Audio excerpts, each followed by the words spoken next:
Bom, pessoal, vamos retomar do ponto onde nós paramos. A gente estava falando sobre os atores do procedimento concursal. Nós estávamos na nossa aula número 5 e a gente já tinha visto a participação do Ministério Público, a participação do juiz, a participação do administrador judicial, e ficou faltando a gente falar sobre a participação da Assembleia Geral de Credores e do Comitê de Credores.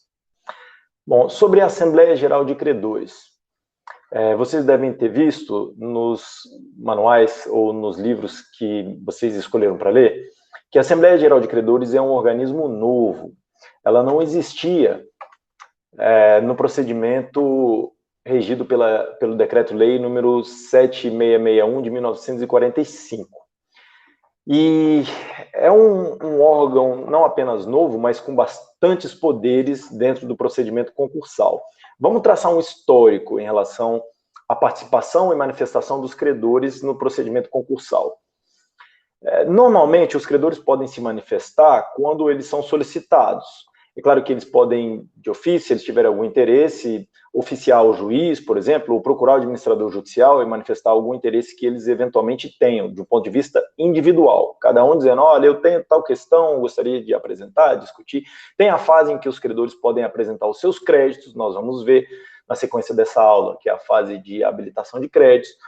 Mas quando a gente fala de Assembleia Geral de Credores, a gente está falando de um espaço privilegiado para que os credores possam se encontrar entre eles e discutir o futuro do devedor que está pedindo ao Poder Judiciário, ou a eles, credores, uma possibilidade de respirar, de continuar no mercado, a preservação da sua própria empresa. Então, a Assembleia Geral de Credores constitui esse espaço de deliberação, de discussão por parte dos credores em relação ao pedido de recuperação por parte do devedor. Mas nem sempre foi assim. Antes de 2005, o que havia era o Decreto-Lei 7661, e o que ele previa para recuperar a empresa, digamos assim, era o mecanismo da concordata. Vocês já devem ter ouvido falar de concordata. Diferentemente da Assembleia Geral de Credores, a concordata era uma espécie de favor judicial. Digamos que um devedor tivesse procurado o Poder Judiciário e dito, eu estou com muitas dívidas, não estou conseguindo pagar e o risco que eu corro é de alguém pedir a minha falência e, de fato, acabar o meu negócio se o juiz decretar a minha falência. Então, eu gostaria de pedir uma concordata. O juiz tinha a possibilidade de analisar as condições financeiras em que o devedor se encontrava e perguntar, você consegue atender os critérios da lei? Em outras palavras, você consegue pagar, por exemplo, pelo menos metade dos seus credores quirografários? Se o devedor respondesse consigo, e ele podia eventualmente até procurar um empréstimo com terceiros para pagar até metade dos credores quirografários, o juiz podia perdoar o resto das dívidas do devedor. Ele ficava liberado do pagamento do restante. Os credores que não iam receber a totalidade dos créditos que tinham, evidentemente, não gostavam desse favor que o juiz fazia. Eles diziam, o Poder Judiciário brasileiro está fazendo caridade com um chapéu alheio. Eu, credor, tinha 100% da minha dívida, não vou receber 100% e não tive nem possibilidade de me manifestar sobre esse pedido do meu devedor. Esse mecanismo era muito criticado pelos credores, pelo mercado de um modo geral, e eles diziam, além de tudo, isso permite fraude, permite que determinado empresário ou sociedade empresária se endivide bastante, procure o Poder Judiciário e diga, olha, eu não consigo pagar minhas dívidas, só consigo pagar até metade dos credores quirografários, nem todos, e o juiz podia aceitar essa proposta sem consultar os credores e o devedor se livrar das suas dívidas. Então, além de tudo, ainda se dizia que esse mecanismo premiava os maus pagadores. Pois muito bem, o tempo passou, chegamos em 2005 e o pleito dos credores, o pleito do mercado, sensibilizou o legislador, que adotou um novo mecanismo, que não é mais a concordata, que é a Assembleia Geral de Credores, que é o espaço justamente em que os credores podem discutir, podem deliberar sobre o plano de recuperação judicial, sobre a proposta de preservação da empresa apresentada pelo devedor.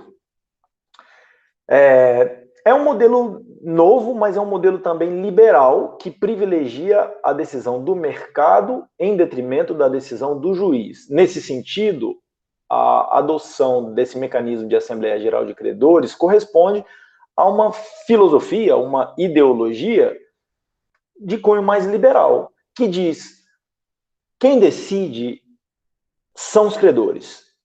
Quem decide sobre o futuro de um competidor ou de um parceiro contratual, nesse mercado competitivo, no modo de produção que nós temos, devem ser os próprios credores, e não o Estado intervir e dizer: eu aceito sua proposta, preserve a sua empresa.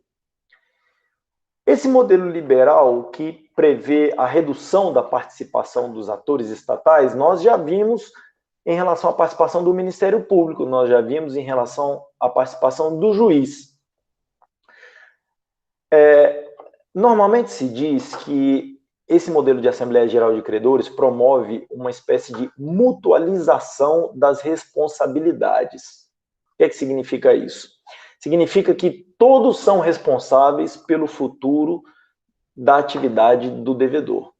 A gente pode traçar um paralelo até com o momento que a gente está vivendo com essa pandemia de coronavírus. Adiantaria pouco se muitas pessoas tentassem fazer um esforço de se proteger, mas algumas poucas pessoas decidissem não se proteger de jeito nenhum e pudessem contaminar todas as outras. Significa que estamos todos no mesmo barco, não da mesma forma. Umas pessoas são mais vulneráveis que outras, certamente. Isso também acontece no procedimento de recuperação judicial. Mas, se o objetivo principal de todos é preservar a empresa, a atividade empresarial, para que todos possam receber, nem que seja um pouquinho do seu crédito, então todos são responsáveis com a sua parcela de responsabilidade em relação ao futuro, em relação ao sucesso da recuperação do devedor, ou da atividade do devedor. É nesse sentido que se diz que a Assembleia Geral de Credores promove uma espécie de mutualização das responsabilidades. É como se o grande credor, por exemplo, um banco que tivesse R$1 milhão para receber, e olhasse para 100 trabalhadores, cada um com apenas um salário mínimo para receber, o banco que tivesse 1 milhão, só um banco, em relação a 100 trabalhadores com um salário mínimo cada um, a soma do crédito dos trabalhadores daria R$100 mil. Um só credor, no caso um banco, um outro fornecedor, por exemplo, que tivesse 1 milhão, ele tem mais poder de decisão na discussão do que a soma de todos os outros credores. Então, a Assembleia Geral de Credores é a possibilidade dada aos credores de conversarem, de discutirem e tentarem chegar a um acordo para que esse objetivo comum de recuperar a empresa seja partilhado por todos. Já, quando a gente falar do peso de voto de cada participante do procedimento, isso talvez fique um pouco mais claro. Pois muito bem, a Assembleia Geral de Credores tem um papel mais ativo. Eu vou colocar aqui o slide para vocês verem. A Assembleia Geral de Credores tem um papel mais ativo na recuperação judicial do que na falência. Está aqui. Nossa aula de hoje, então, Assembleia Geral de Credores, já falamos do histórico, novo modelo de mutualização das responsabilidades, as funções da Assembleia Geral de Credores, tanto na falência quanto na recuperação judicial. Na recuperação judicial, a Assembleia Geral de Credores tem um papel mais decisivo. Ela decide sobre a vida e a morte do devedor, da atividade do devedor. os credores se reúnem e podem deliberar se eles aceitam ou não a proposta de continuação do negócio do devedor.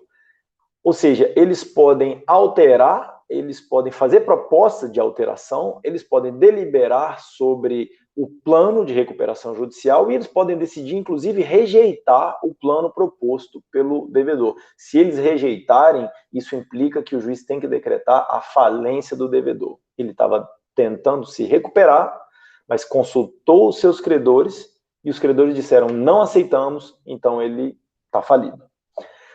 Já na falência, o papel da Assembleia Geral de Credores é um pouco mais reduzido, porque o devedor já faliu.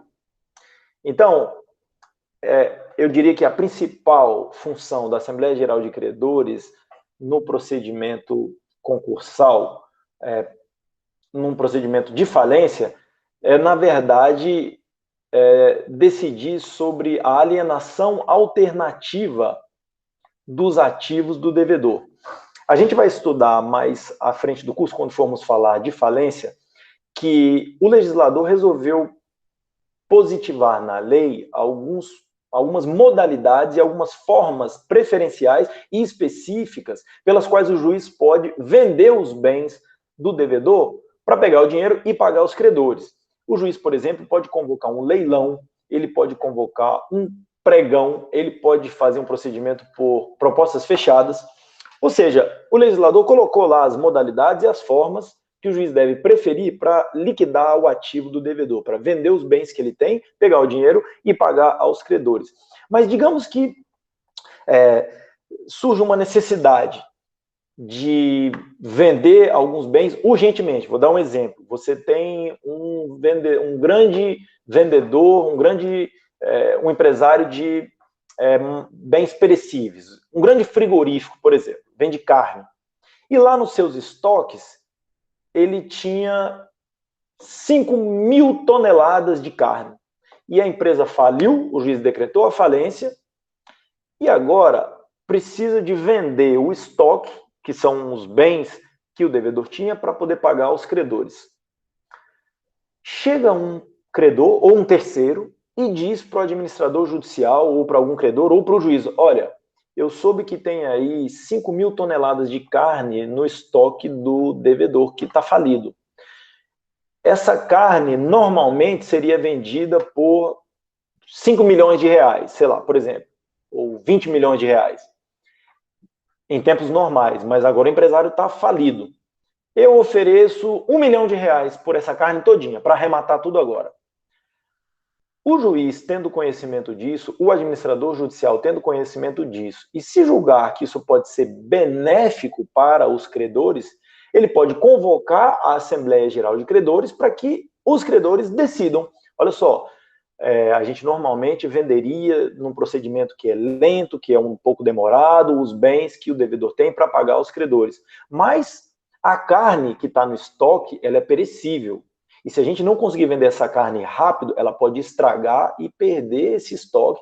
E aí eram bens que poderiam servir para pagar os credores. Chegou um comprador querendo arrematar tudo por 1 milhão de reais. Valeria 20, ele está pagando 1 milhão. Vocês aceitam ou não? Então, é um papel da Assembleia Geral de Credores, na falência, decidir sobre formas alternativas de alienação dos ativos. É só um exemplo que eu estou dando para vocês, tá bem? Bom, vamos falar então sobre convocação. Vou colocar aqui novamente para vocês terem acesso ao roteiro sobre a convocação da Assembleia Geral de Credores. A Assembleia Geral pode se reunir por mais de uma forma. Normalmente, quem convoca é o juiz. O juiz convoca, em determinadas circunstâncias, o juiz convoca a Assembleia Geral de Credores para votar, como eu expliquei para vocês agora há pouco, seja no procedimento de recuperação, seja no procedimento de falência. Mas os credores, se eles tiverem alguma questão que eles achem muito importante para decidir e não quiserem esperar até o momento de, eventualmente, o juiz convocá-los para decidir, eles podem se reunir E a lei diz que se mais de 25% de créditos de qualquer classe se reunir e pedir para o juiz convocar a Assembleia Geral de Credores, o juiz tem que convocar. Na verdade, o que a gente tem que perceber é que não é um procedimento muito barato e nem muito simples. Vocês imaginem, por exemplo, uma empresa como a Odebrecht, como a Oi, que tem credores no Brasil inteiro. Para todos os credores se reunirem num só espaço para deliberar sobre alguma proposta, é caro, é lento e é difícil. A gente está tendo essa experiência agora sobre reunião à distância. Nem sempre é muito simples, às vezes as conexões não dão certo, às vezes as pessoas não conseguem se manifestar quando elas desejariam se manifestar. Então, não é sempre que a Assembleia Geral de Credores se reúne. Normalmente, o juiz convoca, se ele achar que deve. O administrador judicial também pode pedir ao juiz que convoque. Mas há a possibilidade também de os credores, sem o juiz convocar e sem o administrador judicial pedir para o juiz convocar, se reunirem e dizerem, olha, tem uma questão muito importante que a gente precisa levar para todos os credores decidirem. Eles podem se direcionar ao juiz e dizer, olha, nós temos aqui na classe X de trabalhadores, de credores quirografários, nós temos mais de 25% dos créditos dessa classe. Então, nós desejamos que o senhor convoque a Assembleia, o juiz tem que convocar. A Assembleia Geral, quando se reúne, ela é presidida pelo administrador judicial. Qualquer credor pode participar, todo credor pode, na verdade, a gente vai ver já já as exclusões, nem todos os credores podem participar e votar, mas normalmente são os credores que participam. Mas os credores também podem mandar um mandatário. Eu não posso ir naquele dia, eu faço uma procuração e mando um mandatário, envio um mandatário para votar por mim. Os trabalhadores, diz a lei, também podem ser representados pelos seus sindicatos. Muito bem, em relação à participação e voto dos... Vou colocar mais uma vez aqui o nosso roteiro na tela, em relação à participação e voto dos credores no procedimento concursal. Quem é que pode participar e votar numa Assembleia Geral de Credores? Os credores que tiverem o nome na lista do administrador judicial. Como é que é esse nome na lista?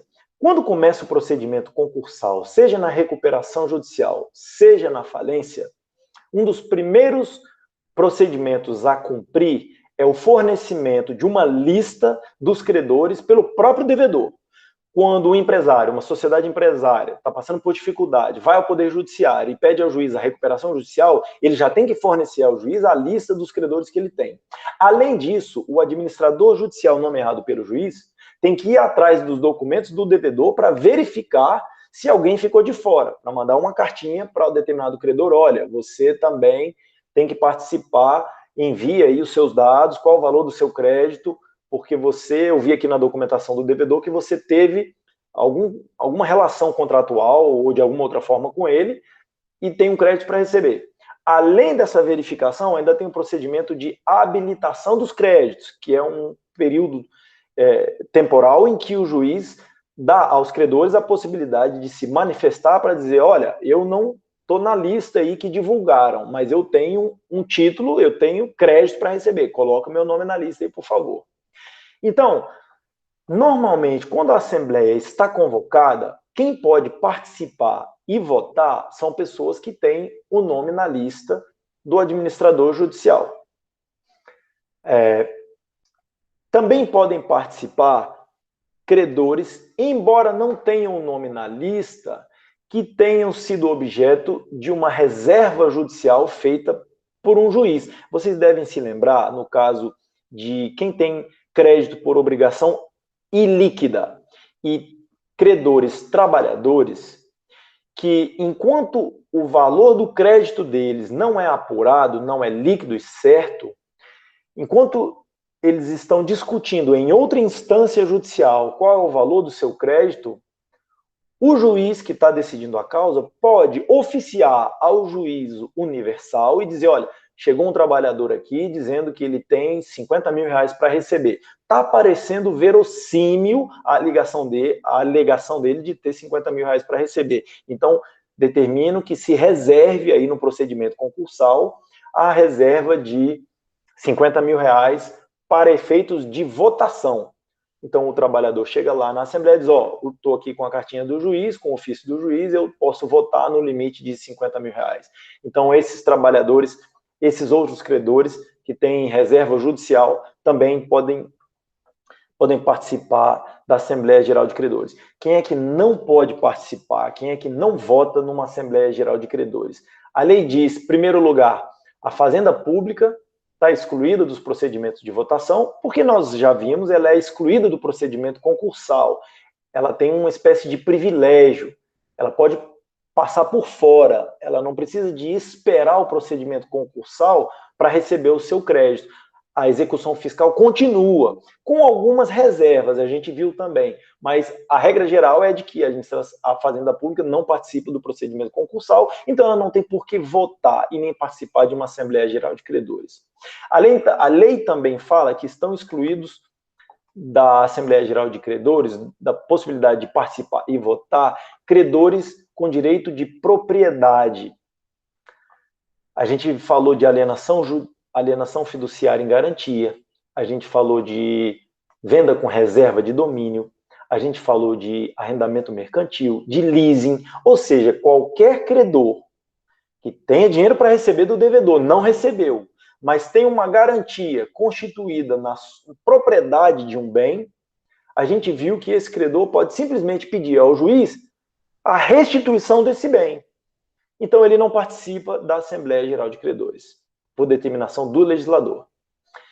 E também, quem tem crédito baseado em contrato de adiantamento para câmbio para exportação, também tem a possibilidade de pedir ao juiz que simplesmente lhe seja restituído o valor que tem a receber, o crédito que tem a receber. E se ele tem a possibilidade de não participar e simplesmente pedir ao juiz, olha, antes de todos os outros, me entregue aí o valor do meu crédito, ele não tem por que participar e votar na Assembleia Geral de Credores. Por último, os retardatários também não participam da Assembleia Geral de Credores. Só pode participar, diz a lei, quem tem o nome na lista e quem está presente. Digamos que eu tenho 50 mil reais para receber do devedor e está acontecendo lá em Belo Horizonte a Assembleia Geral de Credores. Eu não fui para a Assembleia e até posso ter o nome na lista lá do administrador judicial, mas eu não fui para a Assembleia, não estou presente, não mandei um procurador, não enviei um mandatário, eu não posso participar e votar naquela Assembleia Geral de Credores. Ou então, eu ainda não tenho o nome na lista, eu tenho crédito para receber, mas eu não procurei inscrever o meu nome na lista, enviar ao administrador judicial no prazo que a lei reserva, por exemplo, para habilitações de créditos, qual o valor do meu crédito, então eu também não posso participar. Não significa que eu não vou receber nada. Eu tenho crédito para receber, mas a lei diz que eu sou retardatário. Eu vou receber o meu crédito, mas eu não participo daquela votação na Assembleia Geral de Credores. Então, essas são as considerações sobre participação e voto. O próximo ponto é sobre a composição da Assembleia de Credores. Vou compartilhar aqui, a gente acabou de falar da participação e voto, então a gente fala sobre a composição da Assembleia Geral de Credores. Ela é formada pelo plenário e por suas classes. Bom, vamos falar sobre isso.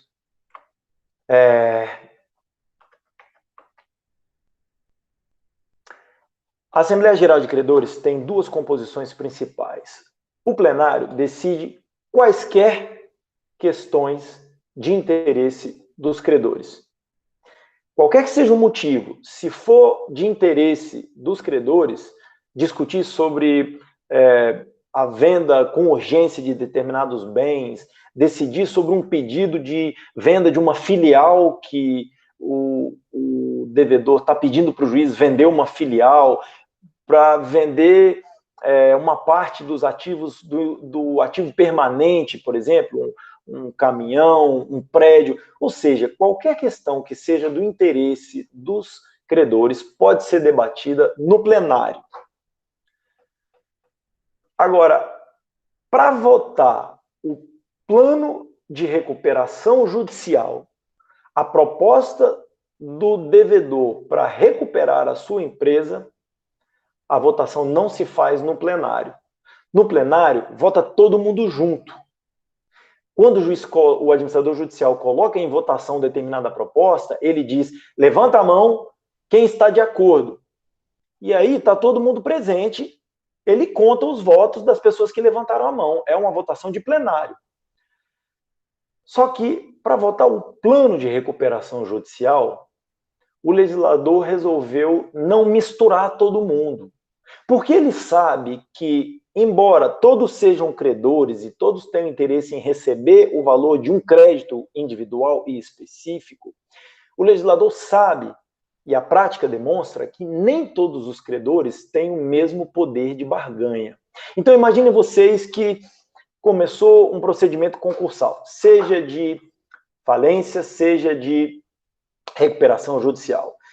E o devedor devia a todos os seus trabalhadores um monte de salário atrasado, não pagou a ninguém. Ele também devia a 2 bancos o valor de um empréstimo de 5 milhões, 20 milhões de reais, por exemplo.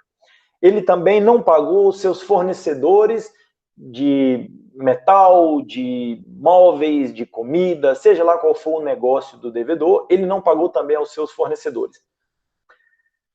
Só que um trabalhador, por exemplo, que ganhava um salário mínimo, ou 3 salários mínimos, ou até 20 salários mínimos, dependendo do valor da remuneração daquele trabalhador, o crédito que ele tem, via de regra, é bem menor do que o de um credor mais forte economicamente. Por exemplo, um fornecedor de carne que tenha fornecido para um supermercado que agora está em crise, um montante de 50 toneladas de carne no valor de, sei lá, 50 mil reais, 500 mil reais, um único credor, ele tem muito mais poder de barganha, porque o seu crédito a receber é muito mais elevado, isso a gente vai verificar já já no valor de voto, o valor do crédito dele é muito mais elevado do que o do trabalhador que só tem um salário mínimo para receber. O legislador, sabendo disso, que alguns credores têm um poder de barganha muito maior, para evitar que alguns credores imponham a sua vontade aos outros credores, ele resolveu, na recuperação judicial, nas assembleias de credores destinadas a votar o plano de recuperação judicial, as propostas apresentadas pelo devedor para recuperar a sua empresa, o legislador resolveu dividir os credores em classes e disse: os trabalhadores só vão votar junto com os trabalhadores, separado dos outros. Então, um banco, por exemplo, que tenha muitos milhões de reais para receber, na hora de dizer quem aceita a proposta do devedor, levanta a mão, nessa votação não vão estar misturados os trabalhadores e o banco. O legislador resolveu dizer, agora só os trabalhadores. Quem aceita a proposta, levanta a mão. Só os trabalhadores que concordem vão levantar a mão. Depois, ele apura, o administrador judicial apura essa votação e ele passa para a próxima classe. Então, o legislador dividiu em classes, em 4 classes principais. Quais são essas classes? Primeiro, artigo 41 é que descreve as classes da Lei 11.101. Primeiro, classe dos trabalhadores. Segundo, classe dos credores com garantia real. Terceiro, classe dos credores quirografários, credores com privilégio especial, credores com privilégio geral e credores subordinados. Por ora, basta vocês saberem que existem essas classes, esses tipos diferentes de crédito a receber ou de credores. São credores quirografários, credores com privilégios, que podem ser privilégio especial ou um privilégio simplesmente geral, e credores subordinados. Então, o legislador colocou todos eles na classe 3. E, por último, depois de 2014, o legislador brasileiro percebeu a importância de incluir numa classe separada os credores que também têm menor poder de barganha, mas não são trabalhadores, que são os microempresários e as empresas de pequeno porte. Então, 4 classes de credores que votam numa Assembleia Geral de Credores apenas para decidir a proposta de plano de recuperação judicial. Trabalhadores, credores com garantia real, credores quirografários com privilégio especial, com privilégio geral e subordinados, e na classe 4, os microempresários e as empresas de pequeno porte. Isso em relação à composição da Assembleia Geral de Credores. Ou votações de plenário, ou votações de classe. Aí a gente chega no valor do voto. E eu vou colocar aqui o próximo ponto do nosso roteiro, que é aqui, o valor de voto. É mais ou menos, quando eu digo valor de voto, eu estou falando do peso que cada voto tem numa determinada votação. A regra geral é que o voto é proporcional ao valor do crédito que cada um tem a receber. Eu já tinha dado algumas indiretas para vocês agora há pouco em relação a isso.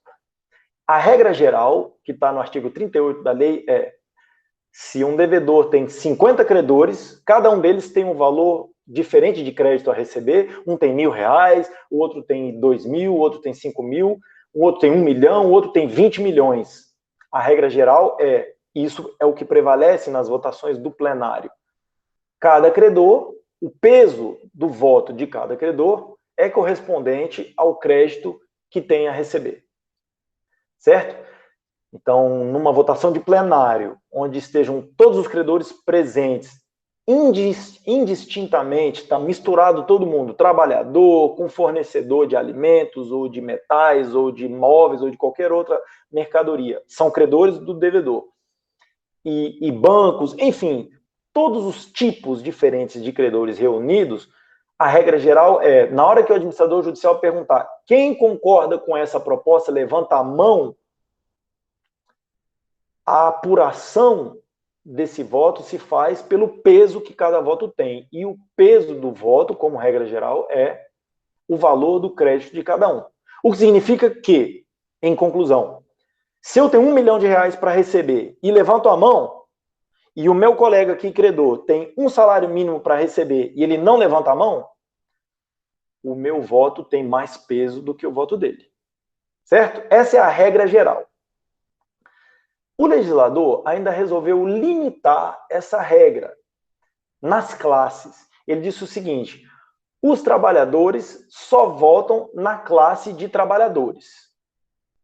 Nas votações da Assembleia Geral de Credores, que tiverem que ser aferidas só por classes, por exemplo, votar um plano de recuperação judicial, na hora de perguntar aos trabalhadores quem concorda com essa proposta, e os trabalhadores, uns vão levantar a mão, outros não vão levantar a mão, cada trabalhador vai ser, o valor do seu crédito vai ser apurado só dentro daquela classe.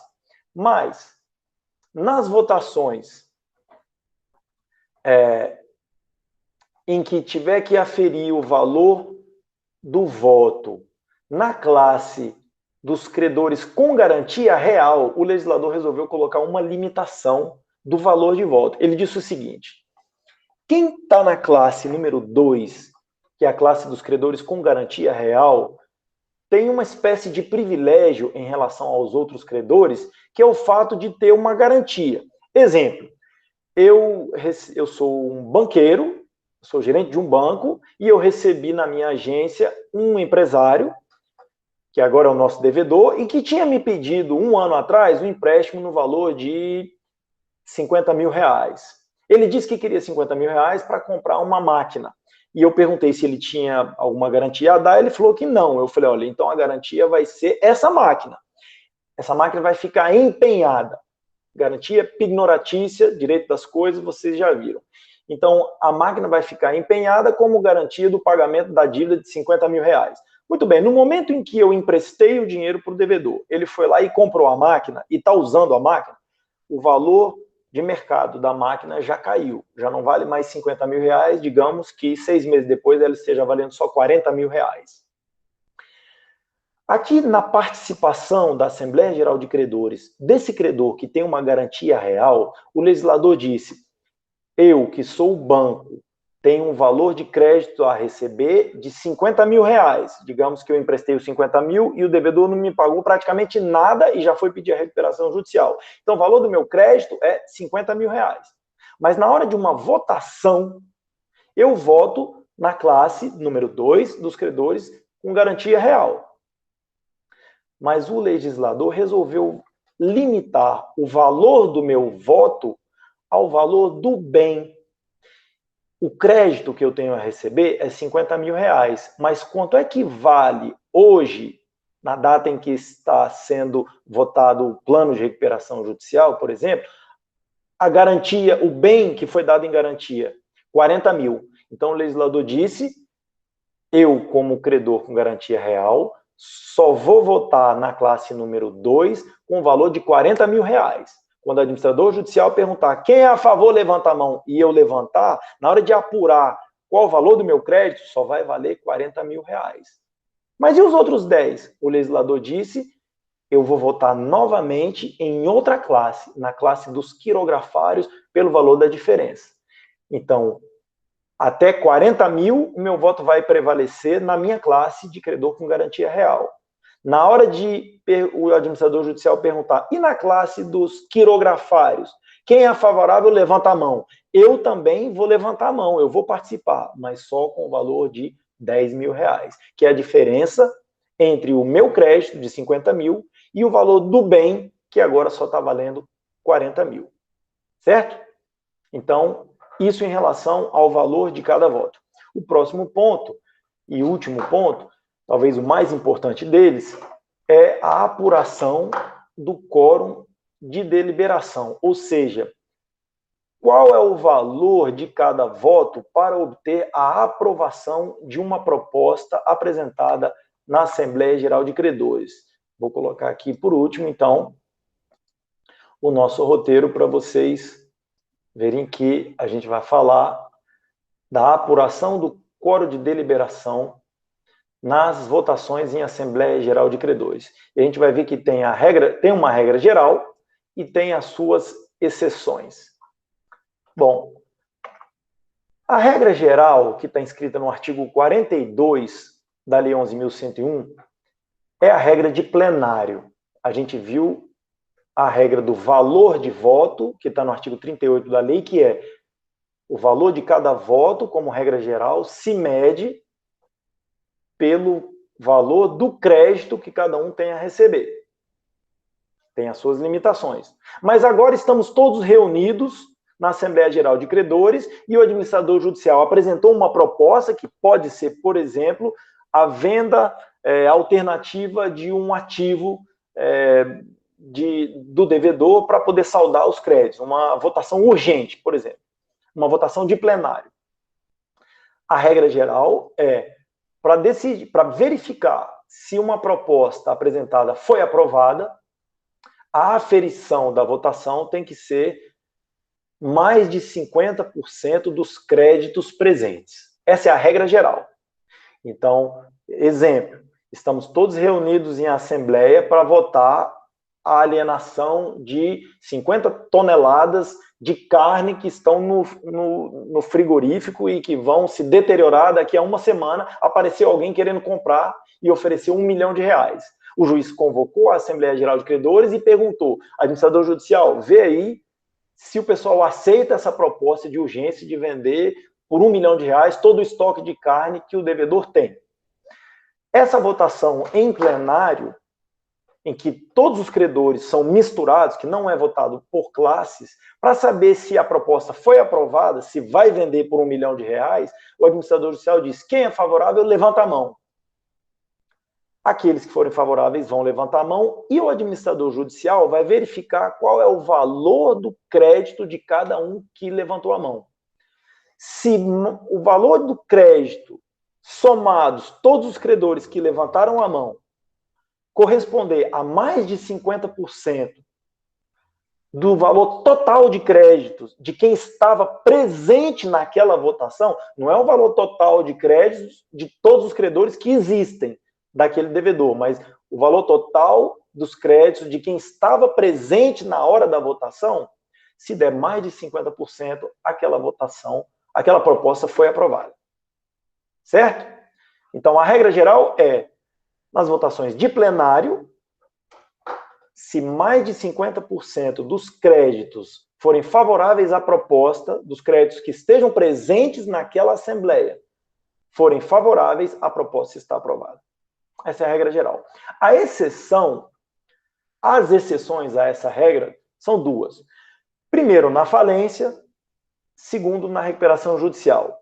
Na falência, a primeira exceção é justamente o exemplo que eu estava dando sobre forma alternativa de alienação do ativo. Eu até dei o exemplo sobre uma forma alternativa de alienação e disse que se mais de 50% dos credores presentes fossem favoráveis, aquela proposta estaria aprovada. Na verdade, digamos que qualquer outra proposta apresentada na Assembleia Geral de Credores e que tenha uma votação de plenário, se mais de 50% dos créditos presentes forem favoráveis, aquela proposta é aprovada. Mas, para aprovar uma modalidade alternativa de venda dos bens do devedor, na falência, o legislador disse que mais de 2/3 dos créditos têm que ser favoráveis. Então, no mesmo exemplo que eu dei, aparece alguém querendo comprar todo o estoque de caminhões do devedor por 5 milhões de reais. Isso não estava previsto no procedimento.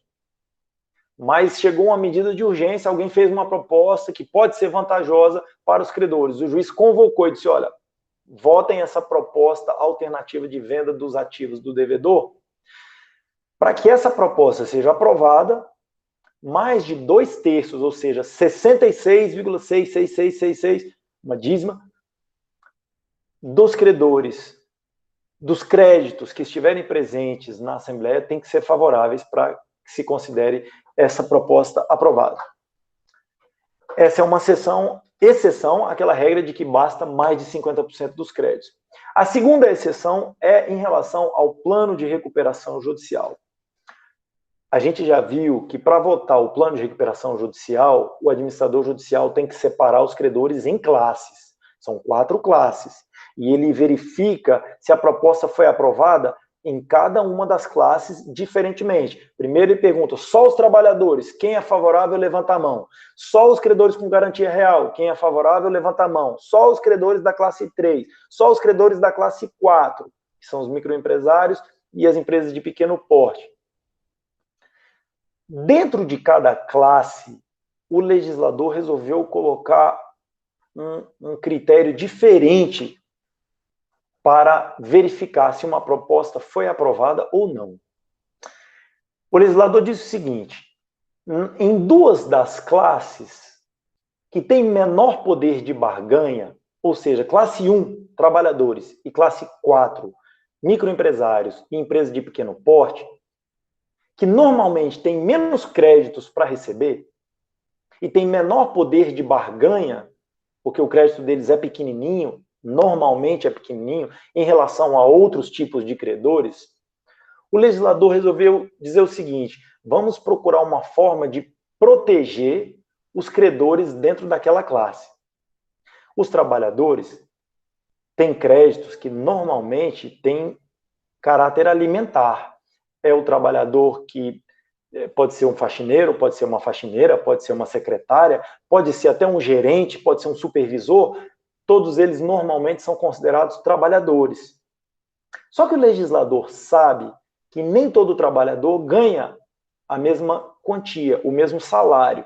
No nosso país, no modo de produção capitalista, normalmente, quanto mais sofisticada for a função de um trabalhador, maior é o salário que ele tem.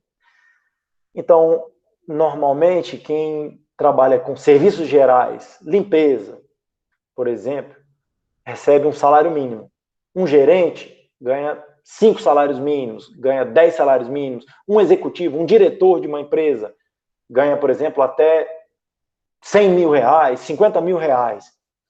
O que o legislador quis evitar é que numa votação de classe, uns credores tenham mais poder que outros. Ele já separou em classes para não misturar, para uns credores não terem mais poder que outros. Mas mesmo dentro de cada classe, você pode ter disparidades que o legislador quis contornar. Então ele disse o seguinte: nas classes 1, trabalhadores, e 4, microempresários, empresas de pequeno porte, na hora que o administrador judicial perguntar quem for favorável à proposta, levanta a mão, a apuração não é feita pelo valor do crédito, a apuração é feita por cabeça, individualmente. Vou dar um exemplo. Se nós tivéssemos 5 trabalhadores apenas na classe 1, e foi apresentada uma proposta de plano de recuperação judicial. No dia da Assembleia Geral de Credores, o administrador judicial virou para os trabalhadores e falou: vocês todos são de uma classe 1, só de trabalhadores. Quem for favorável à proposta, levanta a mão. Digamos que 4 credores fossem trabalhadores que ganhassem apenas um salário mínimo. 1, 2, 3, 4 com salário mínimo, digamos que desse 4 mil reais o valor desses 4 somados. E o 5º trabalhador fosse um gerente que ganhasse 10 mil reais. 10 mil mais 4 mil dá 14 mil. Então, o valor de todos os créditos somados nessa classe de trabalhadores, daria 14 mil reais. Se a votação fosse pelo valor dos créditos e o administrador judicial perguntasse quem é favorável à proposta do devedor, se esses 4 trabalhadores que ganham salário mínimo cada um dissessem: a gente não quer essa proposta, e somente esse credor, que é o gerente, que ganha 10 mil reais, dissesse: eu quero essa proposta sim, a opinião, o voto de apenas um credor ia valer mais do que a de 4 outros credores. Você ia ter 20% dos credores com um peso muito maior do que o de 80% dos outros credores naquela classe. Como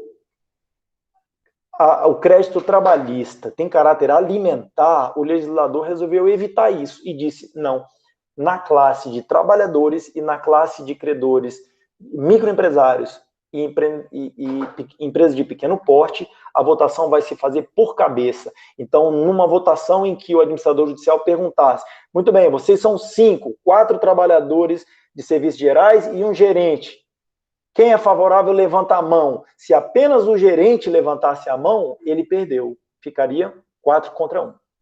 Certo? Isso visa a quê? A proteger quem tem menor poder de barganha. Até porque na classe de trabalhadores, o crédito de todos os outros, de todos, na verdade, mesmo do gerente, tem caráter alimentar. E você precisa de proteger os alimentos de 4 pessoas para não deixar que apenas uma delas tenha maior poder do que a de 4.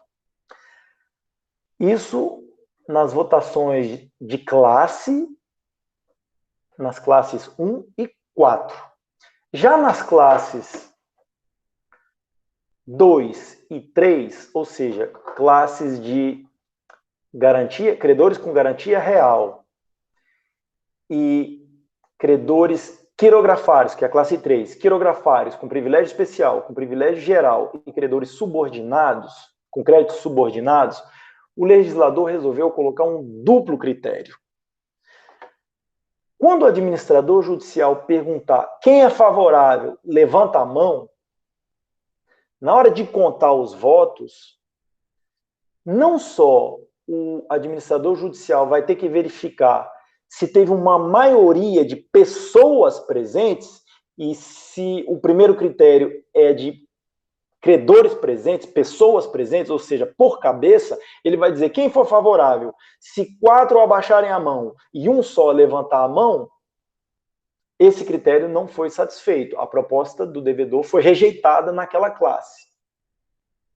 Mas o legislador resolveu colocar um duplo critério. Então, digamos que o administrador judicial pergunte: vocês são da classe 2, credores com garantia real. Tem 5 pessoas. Quem é favorável, levanta a mão. 4 pessoas levantaram a mão e disseram: a gente aceita.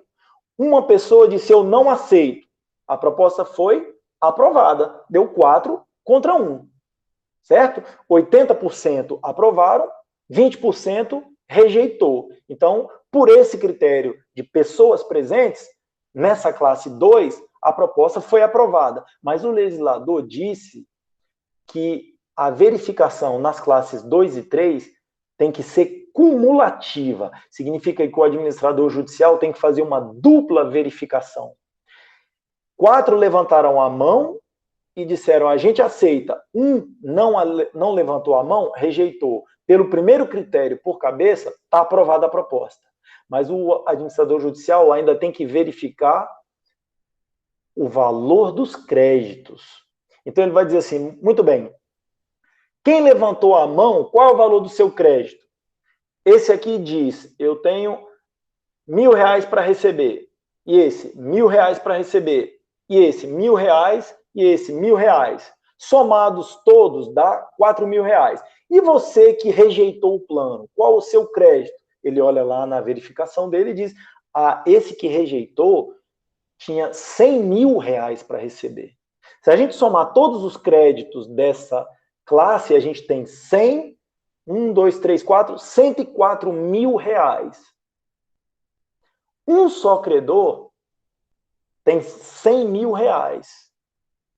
Se ele disser que não aceita, o valor do voto dele na verificação pelo valor do crédito é muito maior do que 50% do que a soma de todos os créditos.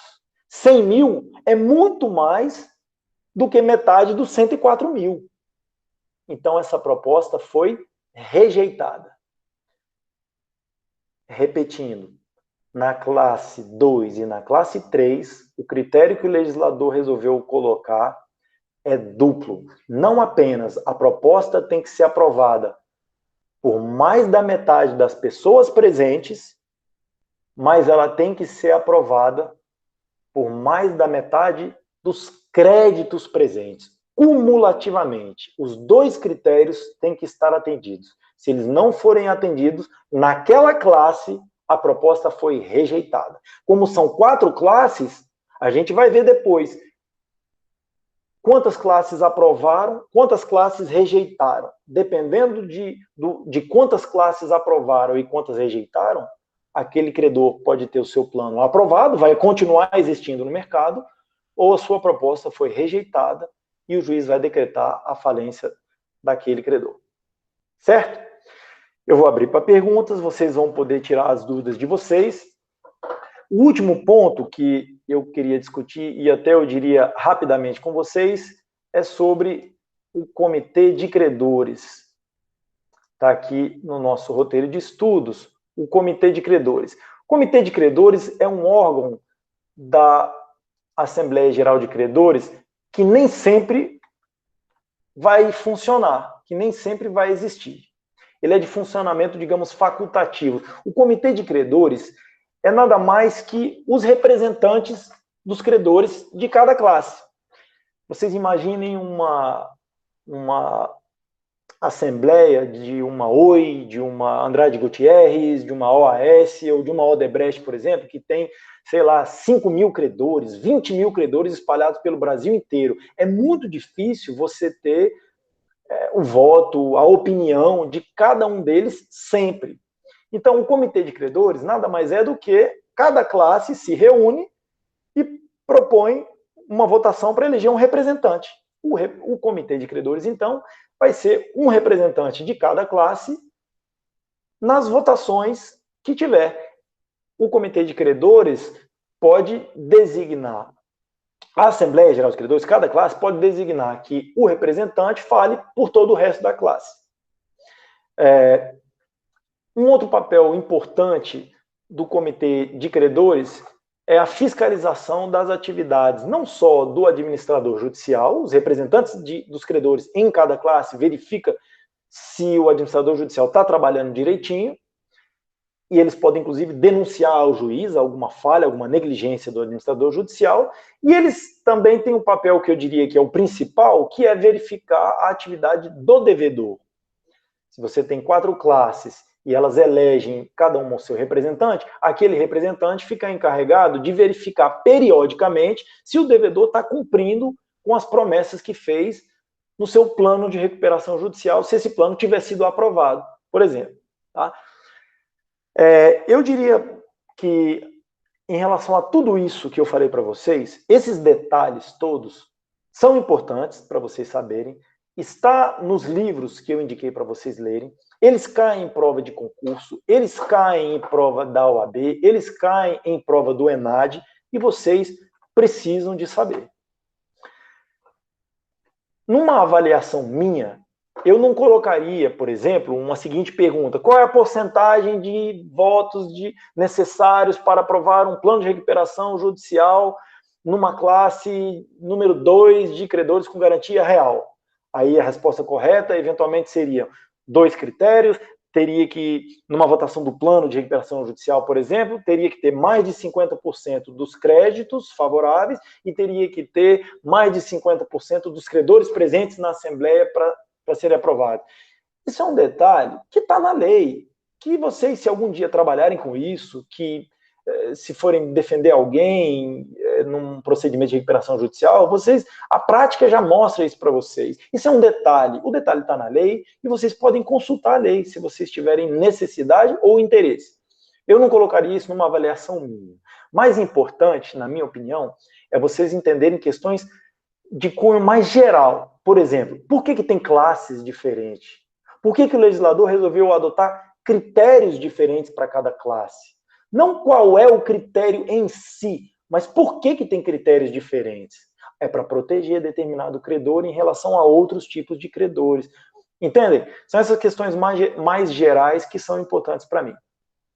Bom, eu vou parar por agora.